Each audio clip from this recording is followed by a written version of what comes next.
Hey guys, so Motorcycle Mouse, back to you with another survival video. We are at the property where we had built the wiki before. And before I show you guys this wiki, I want to show you guys what it used to look like. I'll put a picture up or a video up of what it used to look like.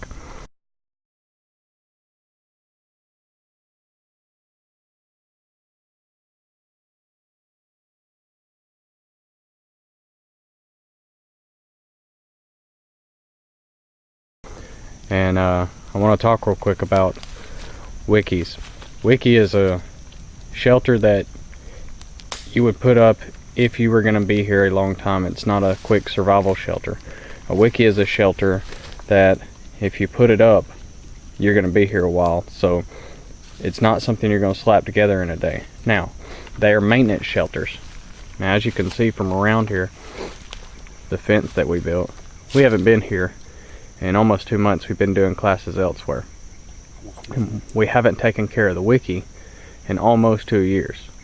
We've been doing, whenever we come out here, we've been doing like you'll see over there, where we've been doing the half shelter.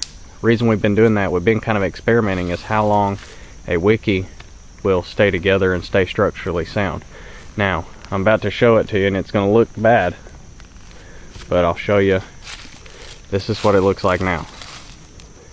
Now that looks bad, looks pretty rough, but I want to show you something. There's my bow right there. The structural integrity of it, let me push on it real quick, is still there. But all these branches and leaves have fallen off and fallen down. And you guys can see where we've kind of been walking around taking care of it, taking care of the grounds. But this is what it's going to look like if you don't take care of it. I believe we're about done experimenting with it, and we're going to tear it down, and we're going to build a different type of shelter out here. So the next video you guys will see, when we're out here anyway, will be a video of us doing a different type of shelter where we will do like a really large lean-to or something like that. But this is it, guys. This is this brings up the point that a wiki is not a, build up in one day. It's one that, you put up if you're going to be at a place for a long time, and you have to take care of it every, at least once a month. You should pile on new leaves, and take care of the ones that's fallen down on the inside, pull out. You can see where this side fell in during a storm. Now this is the same side that tree hit us. This tree right here, I'll zoom in on it. That one right there where that broke off, that looked like a perfectly good tree. It still does have green limbs coming out of it. Looks like a perfectly nice tree. During a storm, that broke off and fell on us. And another one down here has fallen on us. Now, none of these look like widowmakers. So, you got to be really careful. It was a perfectly good tree. It looked like the rest of them up there, and it just broke off and fell on us. So you got to be really careful about widowmakers. So a shelter like this does give you protection. We were actually asleep in it when that tree fell on us during the storm, and we were fine. So something like a 10 or something like that, it would have really injured us. It was a pretty big tree, and it would have done some damage. So that being said, you got to be really careful. You got to really be diligent and looking up and looking around whenever you're building your shelter, and look and say, okay, do I see anything that's going to follow me in the middle of the night, especially if there's a storm? And if not, then you're safe to build your shelter.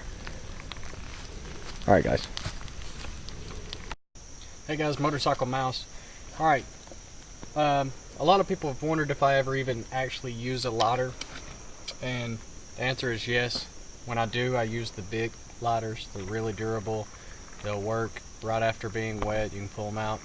I practice the primitive fire lighting a lot, because that's what, it's good to have those type of skills. So in an emergency situation, I will use a lighter, and I wanted to show you guys one of the ways that we would light a fire in an emergency. Now, what Whiskey has demonstrated here is this is an upside down fire or an all-night fire. They get called a few different things. But what we have here is, this is pine sap. just pine resin. I just broke it off a tree. You can see the coloration of it. And I want to show you guys in wet weather or in an emergency where you absolutely need a fire and you don't have time to play around with a bow drill or something like that. All you would have to do, and it takes a flame really easy. Once you get it lit, it's not going back out.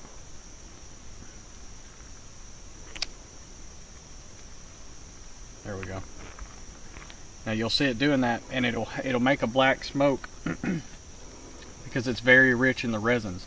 Now that's not going out. In wet weather, that's the way you would want to start a fire. If you can find some pine sap or pine resin, this will burn and burn and burn and burn and burn and burn because it's so rich with the resins. And the wood that surrounded it I pulled off too because it's been pumped with that same resin, so it's like fat wood, or it is fat wood. So the way an upside down fire works, you keep from there being any gaps.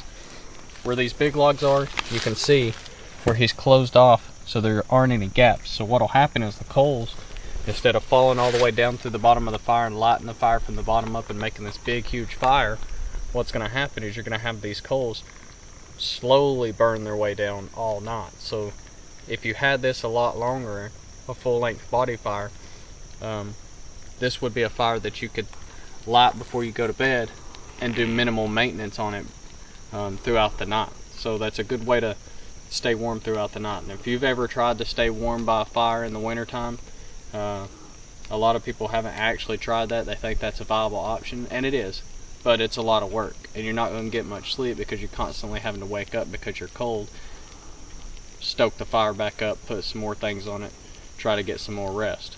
And one side of your body is usually colder than the other, that sort of thing. But anyway, as you guys can see, this hasn't even completely caught with the pine resin, and it'll burn like this. I would say as many pieces as I put in there, I would say that'll burn for more than half an hour. So during wet weather conditions, this is the way to go. So we're going to go ahead and get this upside down fire started, and then we'll just walk away from it, and this thing's going to burn for us for a really long time.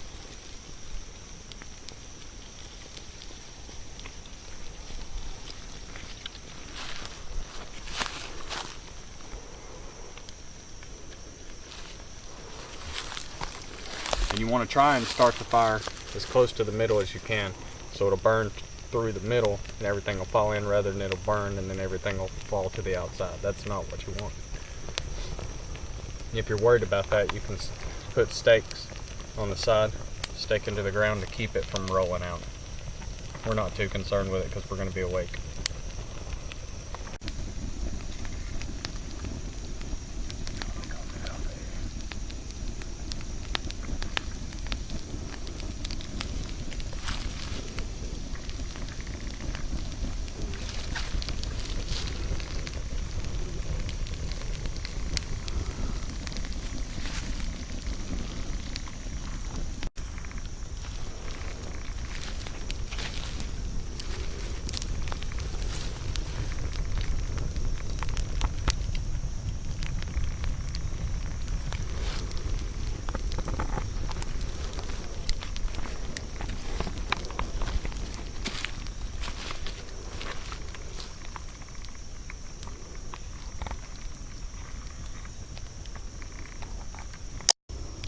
Hey guys, Motorcycle Mouse, real quick gear review.